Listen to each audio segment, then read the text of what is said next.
I'm now joined by Joanne Lin. She's the Senior Fellow and Coordinator of the ASEAN Studies Centre at ISIS Yusof Ishak Institute. Joanne, Timor-Leste's admission is historic. The regional bloc from 10 members now has 11. But does it actually change ASEAN's clout or decision-making, or does it just add complexity for a bloc that moves by consensus? Good evening, and thank you for having me. So Timor-Leste's admission is really a milestone for ASEAN and really the most important development at this summit. So it completes the Southeast Asian map and reaffirms ASEAN's commitment to inclusivity. But really, in practical terms, it wouldn't immediately change ASEAN's clout or decision-making, because we know that the grouping works by consensus. So one more voice simply adds really another layer of complexity to the whole process. So what it does, however, is to really inject a renewed sense of purpose and to show that ASEAN remains open and relevant as a regional organization that continues to evolve. So this session is important, but I believe that the follow-through will be even more important. Of course, the integration will take time as Timor-Leste still face institutional and capacity constraints. So Timor-Leste will definitely need to do its part to build the institutional capacity to participate very effectively in all meetings and to accede to all the ASEAN instruments and agreements. And some are really actually quite technical. So ASEAN member states, including Singapore, will need to really step up its capacity building, such as the Enhanced Singapore Timor-Leste ASEAN Readiness Support, or UCOR-STARS. Yeah. Now, the Thailand-Cambodia border ceasefire was formalized in Kuala Lumpur. How durable do you think this peace is going to be, and how does it test ASEAN in future? Yeah, so the ceasefire, which was formalized under the Kuala Lumpur Accord, is definitely one of the most symbolic moments of this year's ASEAN Summit. But whether it endures is really another question. So although much of the spotlight has gone to President Trump, I think Malaysia, with the backing of ASEAN members, actually played a very crucial role in facilitating the accord and ensuring that both sides stayed at the table.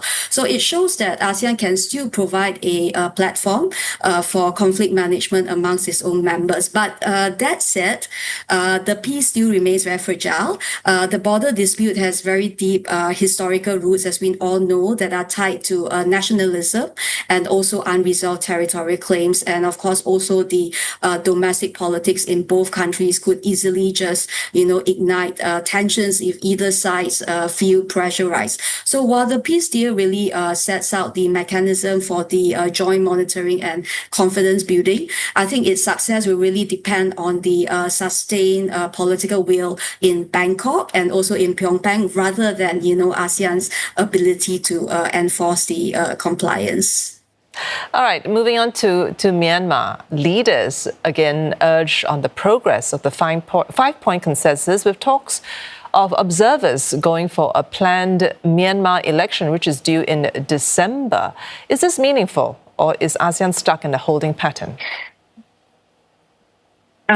That's right. So ASEAN's push on Myanmar, I would say that it's rather incremental rather than transformative. So the leaders, of course, continue to reaffirm the five-point consensus as the main framework for engagement. But, they have also admitted that implementation remains very limited. So ASEAN has decided to explore appointing a longer-term special envoy to ensure continuity and sustained engagement with all the stakeholders. And I'm sure this will be welcome, so that ASEAN can avoid having a new special envoy every chairmanship and restarting the work on Myanmar.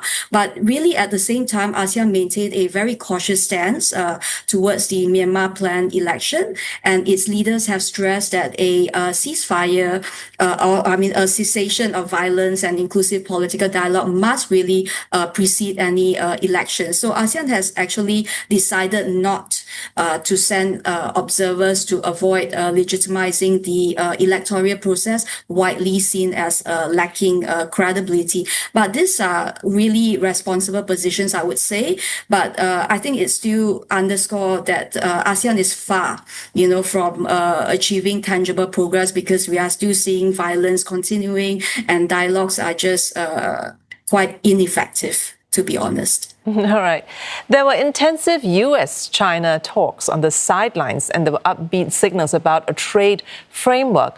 Do you feel that KL genuinely lowered the temperature between the two giants? Yeah, so I would say that beyond the official summits, the sidelines diplomacy in KL was really where much of the action took place. So the meeting between the U.S. Treasury Secretary Besson and China's Vice Premier He Lifeng was apparently quite productive, because the two sides actually announced a substantial framework that appears to defer the U.S. threat of 100% tariffs on Chinese goods, and really also postpone China's planned rare earth export restrictions. So apparently the agenda they discussed was quite wide-ranging, really from agriculture imports and export controls to tackling, fentanyl crisis, but all are really in advance of the anticipated summit between President Trump and President Xi. In South Korea, I don't know, maybe tomorrow, but no one knows. So did KL actually lower the temperature, as you ask? I think to a sizable extent, yes.